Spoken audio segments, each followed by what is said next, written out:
तर आझाद मैदानावरील तयारीसंदर्भात सरकारी अधिकाऱ्यांकडून निरोप नसल्याचं केसरकरांनी सांगितलं। तर गिरीश महाजनांचं यावर काय उत्तर होतं आपण बघूया।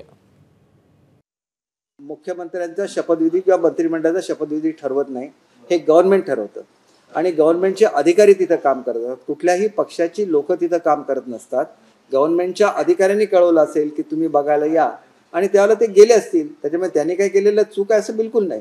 परंतु जो मेसेज जातो लोकांना तो चुकीचा जातो की आम्ही याच्यामध्ये सहभागी नाही का, तर आम्हाला ते माहिती नव्हतं म्हणून गेले नाही। आम्हाला जर कळवलं असतं आम्ही सुद्धा तयारी बघायला गेलो असतो। याच्यामध्ये गैरसमज करण्यासारखं काहीही नाही आहे।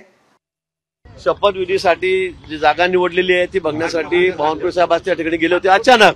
म्हणजे कार्यालयात बसले असताना 2-3 कार्यक्रम ठरवलं की आपण तिकडे जाऊन चक्कर मारू, एवढंच झालं। त्या संदर्भामध्ये म्हणून कोणाशी कोऑर्डिनेशन झालेलं नाही, हे खरं आहे।